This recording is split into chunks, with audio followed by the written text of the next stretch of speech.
Ngiyabingelela abathandekayo egameni lika Jesu umsindisi wethu nenkosi emiyo njalo. Siyayibonga inkosi bathandekayo na 2021 usenguNkulunkulu.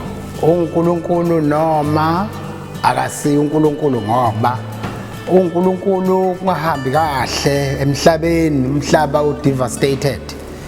Kodwa uNkulunkulu ngoba eyakhe program akusiyo yethu, eyakhe iprogram esingakumukela nje bathandekayo ezimweni ezilikhulu kangaka ikhathi ze-trauma, ikhathi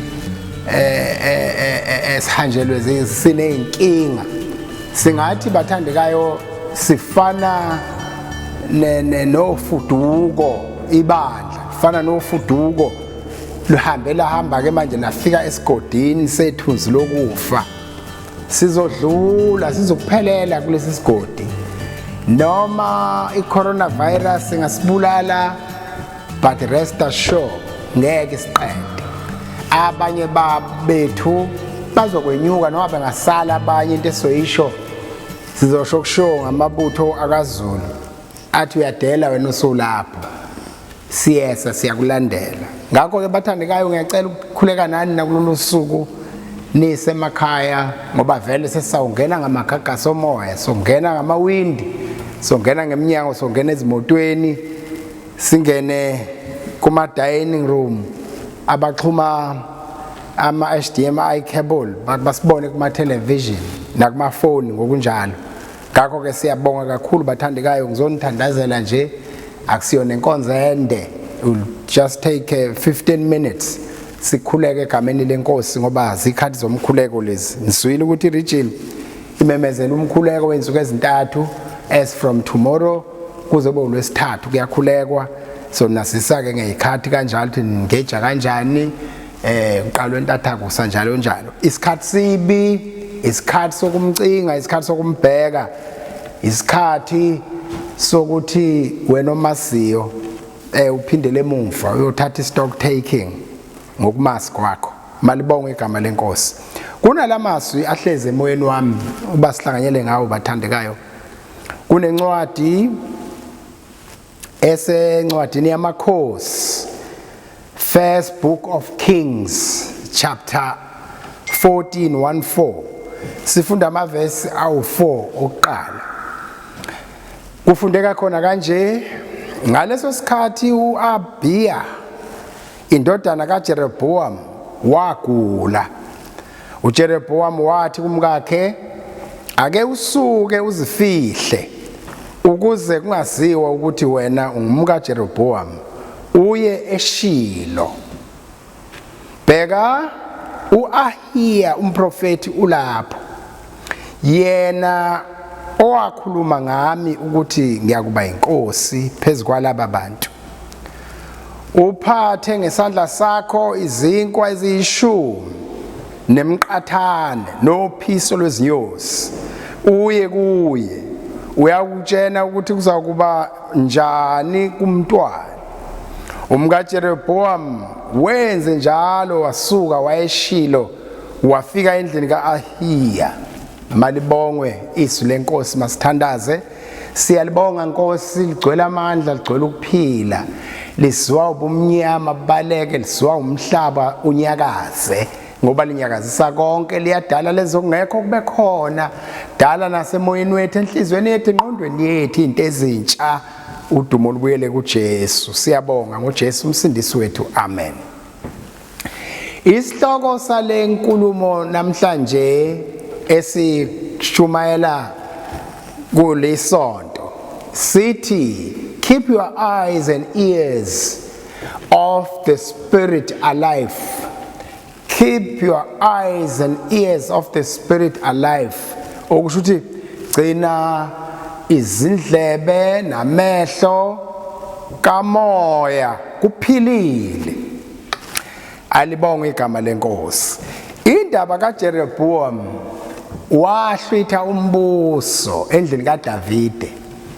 Niyamkhumbula umprofeti owaprofetha ngaye ukuthi uzomnikeza izizwe eziyishumi kusale imbili nengubo edabukile, kuthatha imidweshu eyishumi kanjalo. yilo mprofeti ke uAhiya owayemtholendle wasembeka ke waba inkosi.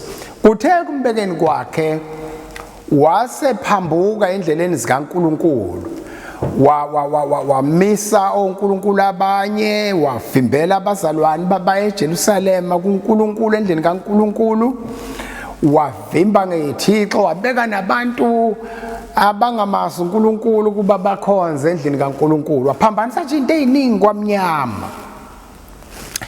Manje ke kuyeke lapho ngiyaqa ke lapho ukuthi umprofeti omnye wasuka kanjani, umprofeti omdala sengiyithatha lapha ke indaba ukuthi ke ngaleso sikhathi uAhabiya indodana kaJeroboam wahlaseleka, wagula indodana kaJeroboam wagula ngokugula okukhulu.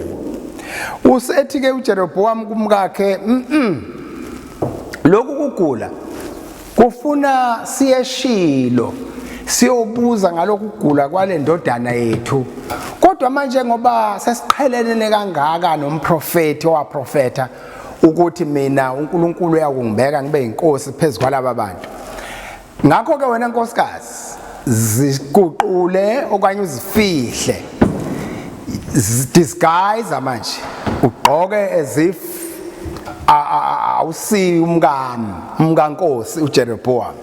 So waseyadisguise ke kusho ukuthi kwakunendlela ke egqokwa womkankosi negqoka ngebona bomkankosi, wasuka ke wathi kuphatheke nezinkwe ezilishumi nophiso nezinyosi njalo njalo ukuze unikele umprofeti. Sebeqhelelene njalo uJeroboam akasayihoyi indaba yomprofeti, useqhelile iflathela iqiniso. Kodwa manje naku ukugula okusho ukuthi akaye lapha ya ukuze aye kumuntu kaNkulunkulu ayobuza ngalomfana ukuthi ube gula kanjena nje ithini into yakhe. Wahamba kumka Jeroboam ke waphekelela eShilo eya kumprofeti uAhiya. Uma ke hamba bazalwane bami, uyahamba lo mama ikhona le ade ngiyifunda ethi by that time Ahiya was so old that he could no longer see. Wengasaboni nje emehlweni, esemdala ngalesikhathi umka Jeroboam ezofika ezobuza ngengane egulayo. He could no longer see, but the Lord was still with him, and he still received words and vision from the Lord. Engaboni kodwa still amehlo omuntu ongaphakathi asabona, glory to God, asabona nezindlebe zikamoya zisezwa, imbiki isafika ephuma enkosini. Through vision are received through the ears and eyes of the spirit and heart. So the Lord revealed to him about Jeroboam's wife's mission, and when he entered the house he said, why are you disguising Mrs. Jeroboam? Umtshenile uNkulunkulu, umtshena ngezindlebe nangamehlo, amehlo kamoya aphilayo uyeswa. Ingakho ngithi ke bazalwane bami kulesi sikhathi kufuneka abazalwane abazogcina indlebe namehlo kamoya ephila. Noma ngebe bikho isonto kuwenkonzweni uyodumisa, kodwa kuphile lezi zinto zokumuswa omdala nongumnikazi wokuphila kwethu, zokumasi, zokumkhumbula, zokuthi ukhulume naye. I-communication must be alive. I-communication ayiphili, izophiliswa ukuthi izindlebe namehlo kamoya kuyaphila. So wamtshena ukuthi uyeza umka Jeroboam uyidisguise uyifihlile akafuni ukuvela. Bathi uyangena nje eminyango uthi ho ngena umka Jeroboam, yini uyishaya omnye umuntu uyifihlelani? Uyabona ke mayisasho njalo nje, yini uyishaya omnye umuntu uyifihlelani? Wazi ukuthi yena akabonwa manje ngoba baqhelelene i-mission ayibekelwa la ebukhosini. uJeroboam useyihlubukile, useqala enye indlela manje kuphambene nalomprofeti. Umprofeti naye usemdala, useyilalela lapha, noma engaboni noma ungalala endlini lapho kwakho, kodwa makuphila amehlo nendlebe kamoya. Praise the Lord. Makuphila lokho kokubili siyawuma noma singaficwa zikhathi ezinje ubumnyama busigubuzele kodwa sizoma only if amehlo nendlebe kamoya uphila. Isolution ke ithi ukumlandela ngokweqiniso, ukumlandela ngenhliziyo ephelele. Yikho kokuphilisa nokuvula nokwenza izindlebe namehlo kamoya kuphilile. Lokhu kuphila kwamehlo nezindlebe kusho ukuthi imbiko nezambulo kuzohlala kukhona whether usesontweni noma uwedwa noma nibaningi. But uyabona umuntu othemba uNkulunkulu, umuntu omlandela uNkulunkulu ngenhliziyo ephelele ufana nesundu ukuthi ngesikhathi sesomiso sesebusika dronti libuhlaza amanzi liyawathola ngoba lijulile isundu, amanzi lwalanda kude phansi ku ground water libese libalihlaza. So engikushoyo bathandekayo, noma isimo singaba nje udunyelwe ikhanda mawuvuka ekseni usokuthi ubani sesesibhedlela, ubani useshonile, ubani uyangcwatshwa, icorona simthathile, uya nawe emngcwabeni akusayi umuntu, bayesaba bonke abantu bangenwe ifiye, umhlaba uyashintsha, ushintshile umhlaba. But izindlebe ezikamoya namehlo kamoya, keep it alive ukuzuswe uNkulunkulu. Ke yini mkaJeroboam uziguqula ushaya omnye umuntu, hamba umtshene okuthumile ukuthi umfana lo naye uyoshona. Amtshena ke yonke into, amtshena yonke into, amtshena ngoba noma lo yababa esemdala elalele lapha endlini engayi nasenkonzweni engaboni enga-attendwa umuntu, but uhlezi nosomandla. Usomandla ungakuye, ungasuki kusomandla.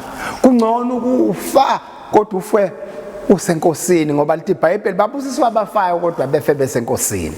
Ungasuki, ungavumi ukuvumela amadimoni.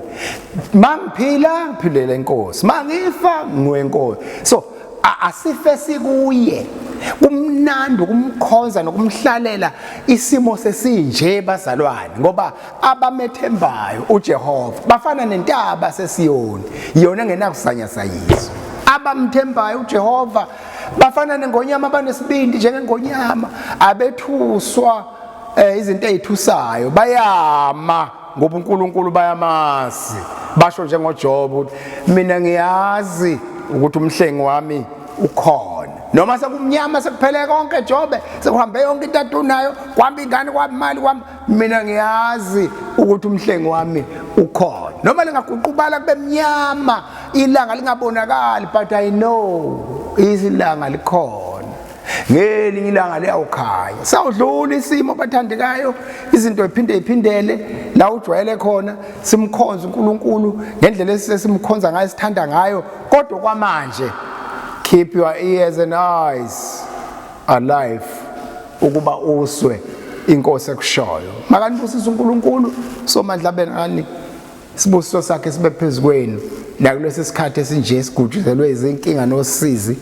Kodwa amandla kaNkulunkulu awanqobe, anqobe ukuphila kwethu, anqobe yonke into, anqobe uvalo, alisusa uvalo. Sime singabanqobi, sime sigcwele ithemba, sime uNkulunkulu wethu simkholwa abanye betsebelele kodwa simkholwa uNkulunkulu. Sithi malibonga igama lenkosi.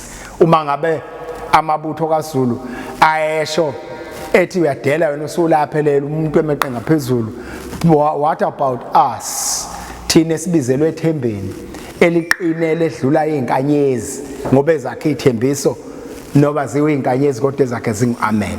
Makabonga uNkulunkulu bathandekayo, ngicela ukukhuleka kanye nani baba olungileyo, usindisi wethu ongcwele, nguwe izolo namhla kuze kube phakade, wawukhona uyobakhona, nesizwi lakho Nkosi limi kuze kube noma idlula izinto kodwa lona limi kuze kube phakade. Siyabonga Nkosi, siyabonga somandla, siyabonga msindisi wethu.